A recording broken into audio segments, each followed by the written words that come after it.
What's up, guys, and welcome back to another video. Today I have my Heisman watch after week 12. Yes, week 12. Not a lot of time left, and the Heisman race is narrowing down. The candidates only have 2 more weeks to make their cases. This is one of the most narrow Heisman races we've seen in a very long time. But before I get into the video, thank you for clicking on the video. Please consider subscribing. And if you love college football, you'll love my channel.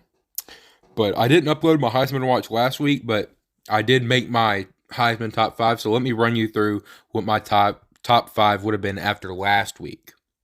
Number 1, Stroud. Number 2, Bennett. Number 3, Maye. Number 4, Hendon Hooker. And number 5, Max Duggan. So here's the new list, so you can see how much it's changed. Honorable mention, I have Drake Maye. Yes, fell all the way from 3 to a honorable mention. And I mean, if you only look at statistics, the guy's the best in the country. If you only look at statistics, he has 4,211 yards, 39 touchdowns to only 4 picks, and a 173 passer rating. The guy is great, especially statistically. The two things he has going against him right now are, one, he ain't played nobody. And I hate saying that. I hate just saying, oh, he ain't played nobody. But he has. He hasn't played anybody. North Carolina's strength of schedule is one of the weakest in the entire country. And Drake Maye really hasn't been in any big games versus big opponents. And if you've watched my channel before, I said all the time that I think one of the most important things about the Heisman race, more important than statistics, are how you show up in big games. Where's your Heisman moments? And Drake Maye just hasn't even had the opportunity for that. Other thing going against him is North Carolina is now knocked out of the playoff race after last week. They lost to Georgia Tech 21-17. And Drake Maye didn't play terrible, but he didn't play great either. So that pretty much ends his Heisman chances. But I still think he's been insanely good this year. Very underrated. I have him as an honorable mention. The next honorable mention, I have Bo Nix, the quarterback for Oregon. Another guy who's been amazing statistically, as much as that hurts to say, because if you've watched a lot of my videos, I say it just about every single week. Bo Nix is my least favorite athlete of all time. I do not like Bo Nix. But you'd be a fool to say he's not playing good right now. He's put up 3,575 yards, 3,575, 39 touchdowns to just 6 picks, and a 170 passer rating. He's playing great for the Ducks.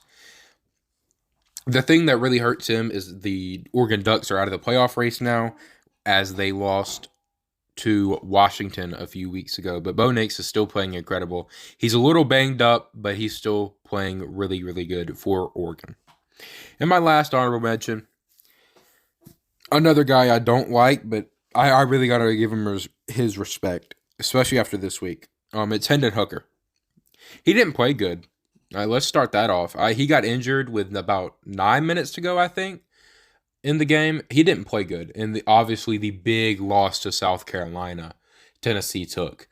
So everything that could have went wrong for Hendon Hooker's Heisman campaign went wrong this weekend. He didn't play good. They got blown out, knocked out of the playoff race, and he got injured. He tore his ACL. Hendon Hooker is done for the season. And even though I don't like this guy, let's just put out a thank you of sorts for the season he's had. Obviously, I'd rather him not have a great season as an Alabama fan, but it is what it is. He's had a great season, made people care about Tennessee football for the first time in 25 years.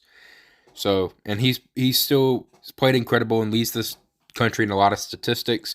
On the season, he has 3,565 yards, 32 touchdowns to only 2 picks, and a 176 passer rating. Hendon Hooker played amazing, but his Heisman chances are completely done. But let's get into the top 5 now. At 5, I have Max Duggan, staying in the same spot as last week. Max Duggan.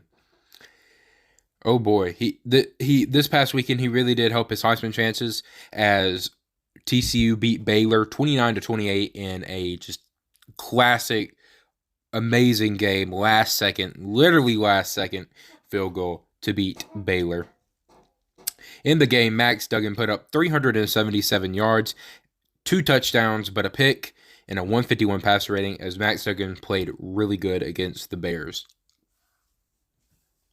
And a lot that's helping him is the fact that TCU is still in the playoff race. TCU 11-0, undefeated.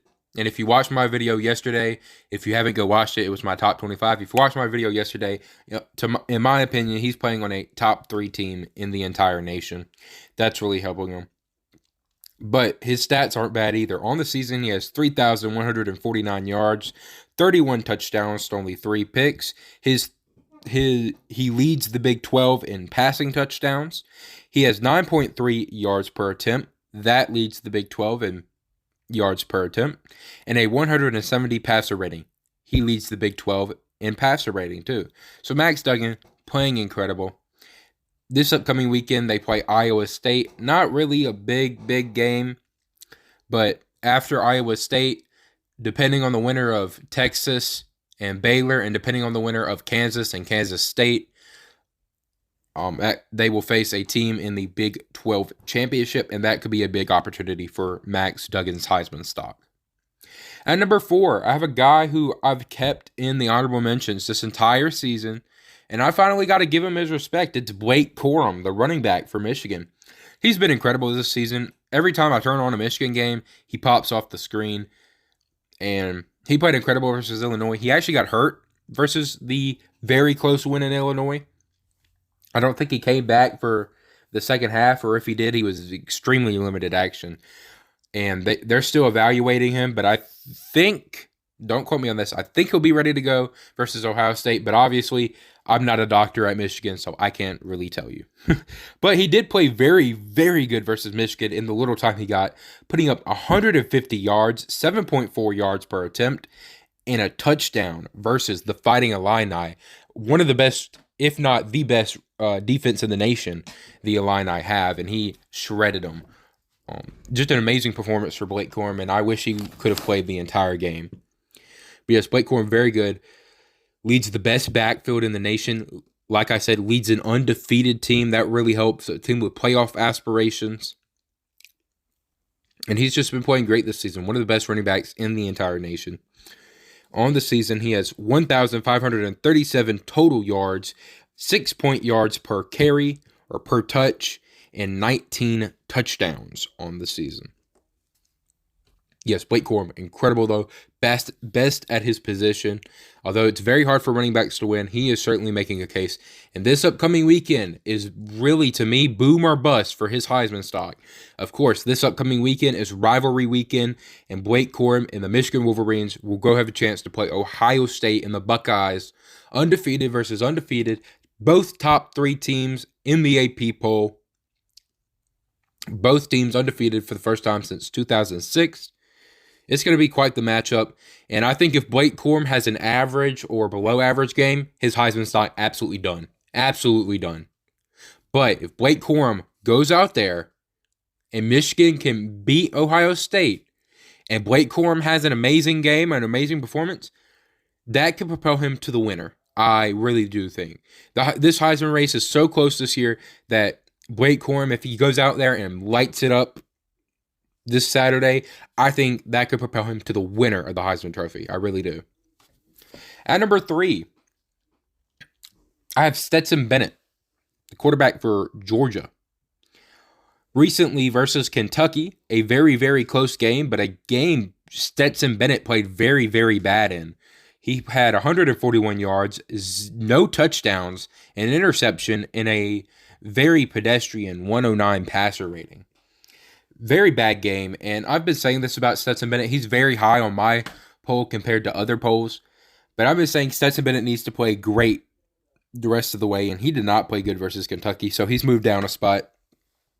And the big thing hurting Stetson Bennett is that his statistics just do not match the other candidates. They just simply do not match the other candidates. He has 3,180 yards, only 21 touchdowns to 6 interceptions, a 68% completion percentage, 8.7 yards per attempt, and a 150 passer rating. So his statistics are not up there, but, I mean, the eye test says he's one of the best players in the nation, and he plays for the number 1 unanimous defending champs, Georgia Bulldogs. So that really helps his stock. But bad game versus Kentucky, I'm going to move him down. And not only that, I'm moving in to my number 2. Not only that, but to number 2, I have a guy who's been in the back of the Heisman race. He's been I think the highest he's been in all my watches this season has been number 5. And he was an honorable mention last week to me, although he was just outside the top 5 at 6. Number 2 is Caleb Williams, the USC quarterback. Man, what a performance he's played.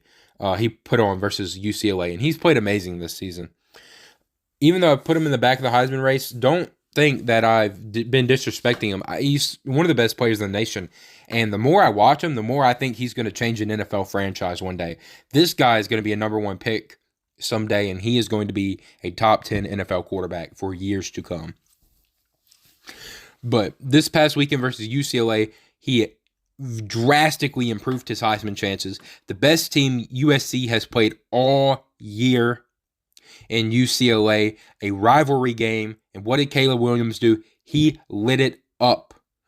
USC put up 48 points, and Caleb Williams put up over 500 yards, 3 touchdowns to only a pick, and a 177 passer rating in a masterful performance. But yes, Caleb Williams, this performance very much helps his Heisman stock. On the season total, he has 3,796 yards, 40 total touchdowns to 3 picks. He leads the conference in passing touchdowns, leads the Pac-12. He has a 65% completion percentage, 9 yards per attempt, and a 168 passer rating. He's played amazing with Lincoln Riley. And one of the most impressive things to me is the Heisman is most outstanding. It's not most valuable, it's most outstanding. But you can make the case he's one of the most valuable players in the country. USC has been riddled with injuries this season. Jordan Addison went down. He came back versus UCLA, had a great game. But Jordan Addison's went down this season. Travis Dye, their incredible running backs, out for the season. Prayers up to him. And Caleb Williams has responded, still playing great, even with pieces missing. And you got to give the guy his credit. He's at number 2. And the guy is playing amazing under Lincoln Riley. This upcoming weekend, he will go play one of the best defenses in the entire country and a team that is red hot, Notre Dame. And man, when I say red hot, that's an understatement. Notre Dame has won 8 out of their last 9 games. You look at those 2 losses earlier in the season, Stanford and Marshall. Those were winnable games for Notre Dame. You take this version of this Notre Dame team we've seen in the past few weeks, the past 7-8 games, you take that version, they'll beat Marshall and Stanford today. I mean, if Notre Dame had been playing like they are right now the whole season, they'd be in contention for a college football playoff spot. So, big chance to boost his Heisman chances. And he still has the Pac-12 championship, assuming he can win here at the end of the year. But at number 1, I have C.J. Stroud, the quarterback for Ohio State. And he's been my number 1 for a very long time. I've had a couple number 1s this season. I think Bryce Young was number 1 for a little bit. Roll Tide. Hendon Hooker was certainly number 1 for a little bit. But C.J. Stroud has been my favorite most out of the year, more than anybody. And he was my preseason guy coming in. I think most people's preseason guy coming in to win the Heisman. Versus Maryland this past weekend, Ohio State got in a struggle. And C.J. Stroud, I'm going to be real, he didn't play amazing. 230 yards, a touchdown, and 139 passer rating. Very pedestrian numbers. But Ohio State did get the win and put up 40 points. Now, or put up really 35. They scored on that last play. But still, beat Maryland in a very close game. That, even though he didn't play great in, he didn't play bad. I don't think it affects him too much. I don't think it will drop him from the favorite. Not this week for me. On the season, he has 3,068 yards, the most passing yards in the Big Ten. He has 35 touchdowns, which leads the entire country in passing touchdowns, only 4 picks.